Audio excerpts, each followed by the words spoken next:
Alors, je reprends le cours sur la conversion d'énergie. Donc, il nous restait la partie 5 sur laquelle on devait travailler, c'est-à-dire la conversion continu-continu ou DC-DC. Alors, je reprends avec une petite intro et puis je ferai le point des différents convertisseurs, HR série, HR parallèle, les HR réversibles en courant en tension, puis le HR 4 cadran. La dernière partie, je ne la traiterai pas, le calcul de l'ondulation du courant dans la charge. Vous aborderez ça plus tard.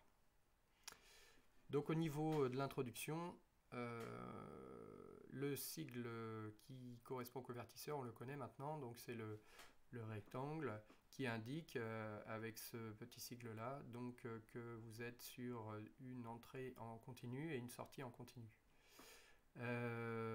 L'application dans laquelle, qui sera la plus classique, ce sera justement l'utilisation de ce convertisseur pour les machines à courant continu afin de faire varier la vitesse du moteur.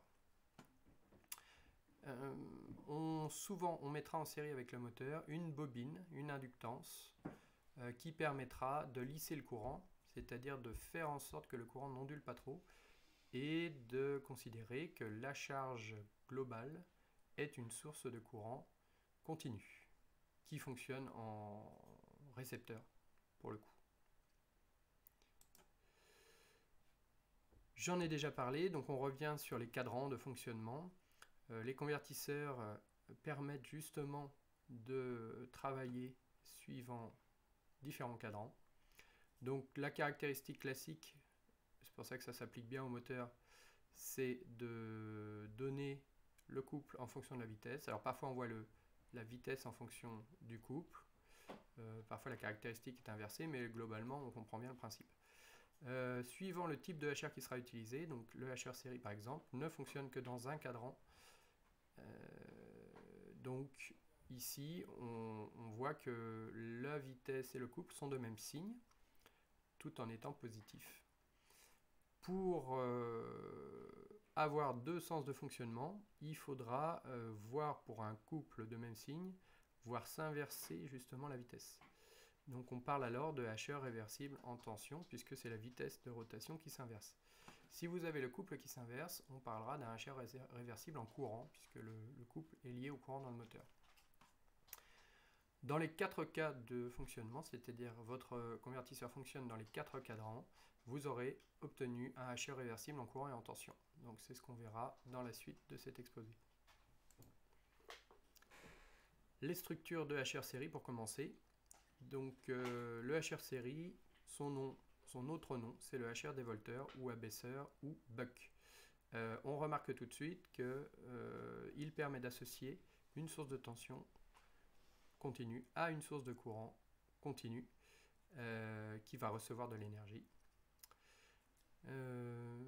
Ici, on retrouve nos deux commutateurs statiques.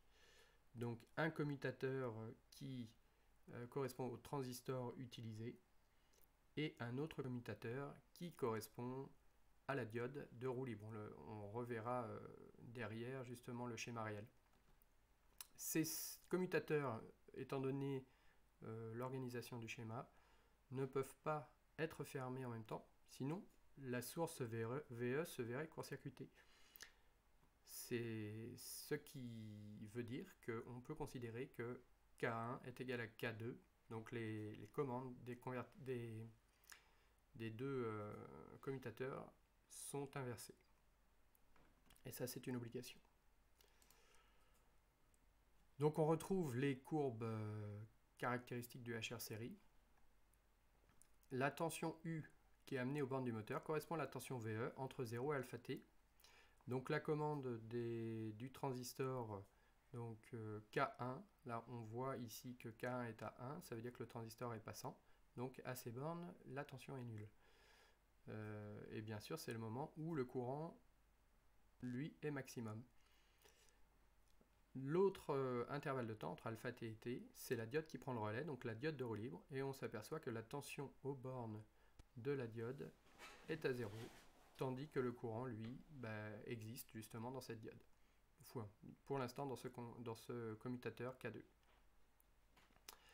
Si on essaye de calculer la valeur moyenne de la tension en borne du moteur, on se retrouve avec la formule que vous connaissez maintenant, U moyen égale alpha VE, ce qui correspond à faire l'air sur les courbes du signal U entre 0 et alpha T.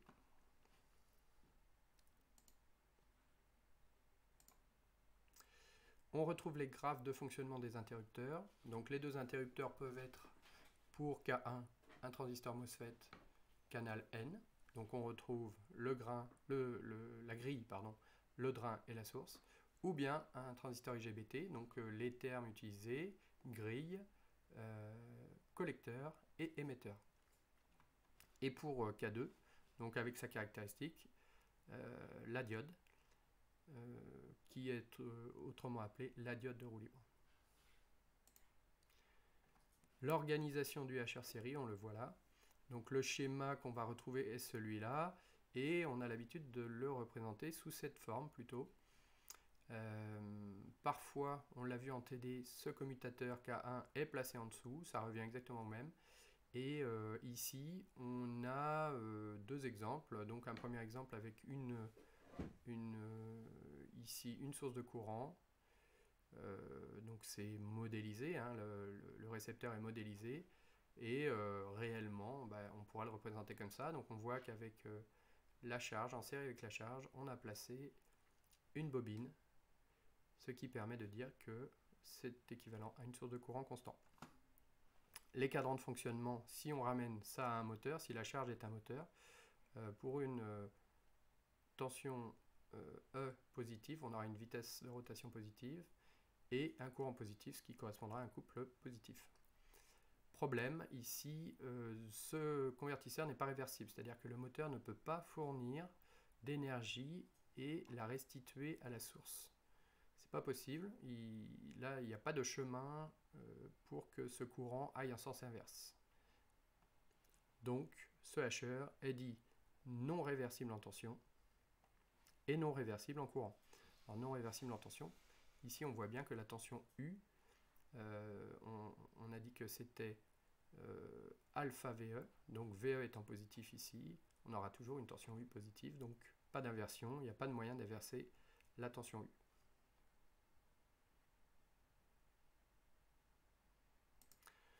Autre type de structure, c'est le HR parallèle. Donc le HR parallèle est dit survolteur, élévateur ou boost. Et il permettra d'associer une source de courant à une source de tension. Et on retrouve deux commutateurs, mais cette fois-ci placés différemment. Qu'un est cette fois-ci placé à cet endroit. On voit bien qu'une source de courant peut être court-circuitée, ça c'est dans les règles. Par contre, on ne pourra pas avoir K1 et K2 qui sont fermés simultanément, sinon vous court-circuitez la source qui ici représente le récepteur.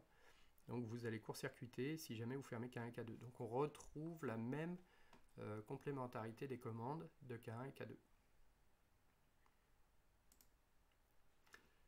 Et au niveau des courbes, donc on s'aperçoit que lorsque K1 est fermé, eh bien la tension U est nulle. Et il faut que K2 soit fermé cette fois-ci pour que la tension U soit égale à Vs.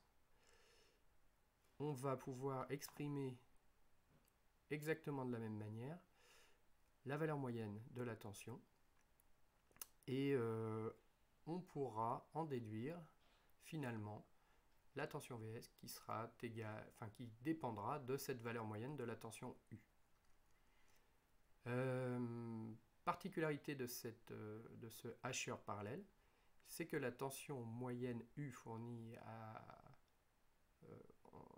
qui sera fournie par la source d'entrée, on s'aperçoit qu'elle est supérieure donc à la valeur moyenne de U. Alors pardon, excusez-moi, c'est la tension de sortie Vs, c'est bien elle qui sera en contact, qui sera aux bornes du récepteur.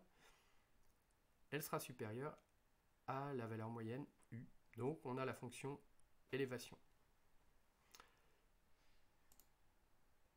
On retrouve les mêmes caractéristiques pour les interrupteurs utilisés, pour K1 et K2. Et là, on a un cas concret d'utilisation de ces interrupteurs. Donc, on voit que maintenant, le transistor qui sera commandé, lui, se trouve plutôt en entrée. Et la diode de roue libre, elle se trouve en série avec la charge. Alors, pour les cadrans de fonctionnement, on est un peu comme tout à l'heure. On se trouve dans le cadran numéro 1 avec pour une vitesse positive, un couple positif, et il n'y a pas réversibilité ni en tension ni en courant.